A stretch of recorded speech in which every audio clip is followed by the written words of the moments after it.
Hello friends, வணக்கம். Welcome to தாட்ச் Prema ஃபோட்டேஸ். எல்லாரும் எப்படி இருக்கீங்க? கண்டிப்பாக ரொம்ப நல்லா இருப்பீங்க. ரீசெண்டாக ஒரு நியூஸ் தனியார் சேனல் மூலயமா பார்த்தேன். அதாவது நெல்லை பாளையங்கோட்டை எல்கேஜி அட்மிஷனுக்காக கிட்டத்தட்ட ஒரு 2 நாளாக லியோலா மெட்ரிகுலேஷன் கான்வென்ட் ஸ்கூல் அப்படின்னு சொல்கிறாங்க. ஸோ அந்த ஸ்கூலில் ஒரு 2 நாளாக க்யூ ஃபார்ம் பண்ணி எல்கேஜி அட்மிஷன் ஃபார்ம் வாங்குறதுக்காக வெயிட் பண்ணி அந்த அட்மிஷன் ஃபார்ம் வாங்கியிருக்காங்க. ஸோ அந்த நியூஸ் ஒரு தனியார் சேனல் மூலயமா பார்த்தேன். கொஞ்சம் சந்தோஷமாக தான் இருக்குது. அது கிட்டத்தட்ட ஒரு 100 ஆண்டுகள் பழமை வாய்ந்த ஸ்கூல்ன்றாங்க, கேர்ள்ஸ் ஸ்கூல்னு சொல்கிறாங்க. ஸோ பேரண்ட்ஸ் அவங்க தன்னோட குழந்தைய சேஃப்டியாக ஒரு 14 வருஷம் இந்த ஸ்கூலில் படிக்கணும், அந்த ஸ்கூலோட தரம் நல்லா இருக்குது அப்படின்றதெல்லாம் அவங்க சொன்னாங்க. ஸோ அதுவும் நான் கேட்டேன். ஸோ கொஞ்சம் சந்தோஷமாகவும் தான் இருக்குது. பட் இருந்தாலுமே கிட்டத்தட்ட அதாவது டாக்டர் ஏபிஜே அப்துல் கலாம் அவர்கள் ராமேஸ்வரத்தில் ஊராட்சி ஒன்றிய ஸ்கூல் தொடக்கப்பள்ளியில தான் அவர் படித்தார்.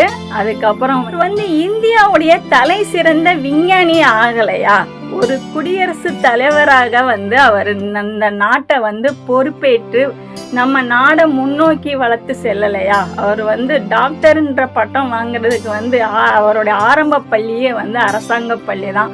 ஸோ அந்த மாதிரி பள்ளியில் படிக்கிறவங்களும் நல்ல முறையில் படித்து தான் வர்றாங்க.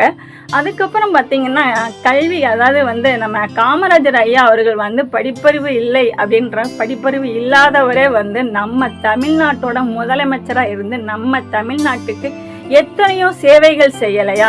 ஏன் நீங்கள் அதாவது இந்த ஸ்கூலில் அட்மிஷன் ஃபார்ம் வாங்கினது எனக்கு ரொம்பவே சந்தோஷமாக இருக்குது அப்படின்னு சொல்லிட்டு ஒரு 2-3 பேர் பேட்டி கொடுத்துருந்தாங்க. ஒருத்தவங்க சொல்லியிருந்தாங்க எனக்கு எங்கள் ஸ்கூல் பக்கத்தில் உள்ள பேரண்ட்ஸ்லாம் அவங்களோட குழந்தைங்கள்லாம் இந்த ஸ்கூலில் படிக்குது, அதனால் என்னோடய குழந்தைய நான் இங்கே சேர்த்ததில் எனக்கு ரொம்ப சந்தோஷமாக இருக்குது அப்படின்றாங்க. ஸோ உங்களோட குழந்தைய உங்களோட தற்பெருமைக்காக சேர்க்குறீங்களா, இல்லை உங்களோட குழந்தைக்கு அதோட சேஃப்டிக்காக சேர்க்குறீங்களான்னு எனக்கு தெரியலை. இன்னொருத்தர் இன்னொரு அம்மா சொல்கிறாங்க. அவங்கள பார்த்தா ரொம்ப வயசான அம்மா ஒருத்தவங்க பேசுகிறாங்க.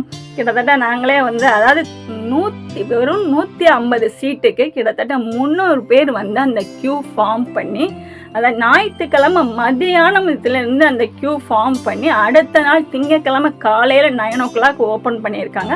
அதுக்கப்புறம் அட்மிஷன் ஃபார்ம் வாங்கியிருக்காங்க. அட்மிஷன் ஃபார்ம் வாங்கி எங்களோட குழந்தைய இந்த ஸ்கூலில் சேர்க்க போகிறோம் அப்படின்றத ரொம்ப சந்தோஷமாக சொல்கிறாங்க. ஏன் உங்கள் குழந்தைய அதே மெட்ரிகுலேஷன் ஸ்கூலில் சேர்த்தாதான் நல்ல முறையில் படிப்பாங்களா? மற்ற ஸ்கூலில் சேர்த்தா நல்ல முறையில் படிக்க மாட்டாங்களா? ஏன் உங்களை நீங்களே அதாவது அந்த ஸ்கூலுக்கு நீங்களே பெருமை சேர்த்து கொடுக்குற மாதிரி இருக்குது. நம்ம குழந்தைய நல்ல முறையில் வளர்க்குறது நம்ம கையில் தான் இருக்குது. நம்ம குழந்தை என்ன பண்ணுறாங்க, ஏது பண்ணுறாங்கன்னு நம்மளுடைய கண்காணிப்பில் இருந்தால் தான் நம்ம குழந்தை நல்ல முறையில் வளர்க்கப்படும். அதையே நீங்கள் நம்ப மாட்டேன்றீங்க. ஒரு தனியார் பள்ளியிலலாம் என்னோடய குழந்தை படித்தா நல்ல முறையில் வரும் அப்படின்னு நீங்கள் சொல்கிறீங்க. கிட்டத்தட்ட ஒரு 4 மாதத்துக்கு முன்னாடி நான் ஒரு வீடியோ போட்டிருந்தேன். சென்னையில் கவர்மெண்ட் ஸ்கூலில் படித்த ஒரு மாணவர்கள்லாம் கெட் டுகெதர் மாதிரி அரேஞ்ச் பண்ணியிருந்தாங்க. ஸோ அவங்க அதில் மொத்தம் எத்தனை பேர், அதாவது கிட்டத்தட்ட ஒரு 3-4 பேர் ஹைகோர்ட்டில் லாயராக ஒர்க் பண்ணுறாங்க, போலீஸாக ஒர்க் பண்ணுறாங்க. அதே ஸ்கூலில் படித்த ஒரு மாணவி இன்னைக்கு அந்த ஸ்கூலில் ஹெட் மாஸ்டராக ஒர்க் பண்ணுறாங்க. அதுவும் இல்லாமல் நிறைய தொழில்நுட்ப கலைஞர்களும் அங்கே இருக்காங்க, தமிழ் ஆசிரியர்கள் அங்கே இருக்காங்க. ஒருத்தர் ரொம்ப அழகாக தமிழில் கவிதை சொன்னார்.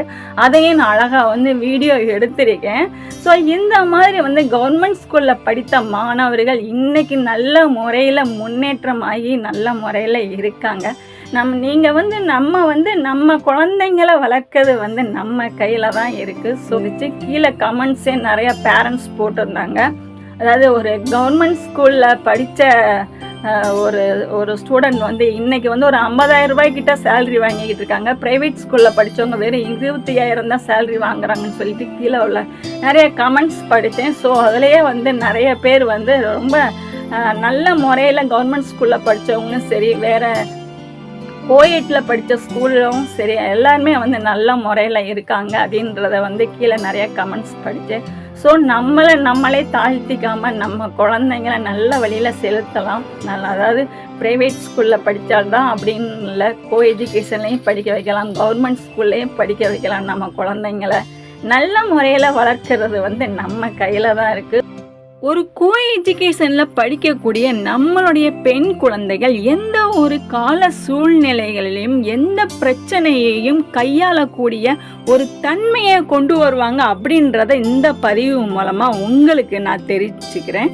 மெட்ரிகுலேஷன் ஸ்கூலில் நம்ம குழந்தைய படிக்க வைக்கிறதுக்கு வருஷத்துக்கு 1 லட்சம் ரூபாய் நம்ம செலவு பண்ணணும். ஸோ அந்த ஒரு கால சூழ்நிலையில தான் நம்ம இன்னைக்கு இருக்கோம். என்னைக்கு கல்வி விற்கப்பட்டதோ அன்னைக்கே நம்மளுடைய நாடு அழிவை நோக்கி போய்கிட்டு இருக்குதான் அப்படின்னு சொல்லுவேன். ஸோ இதை ரொம்பவே வருத்தத்தோடு நான் சொல்லிக்கிறேன் ஃப்ரெண்ட்ஸ்.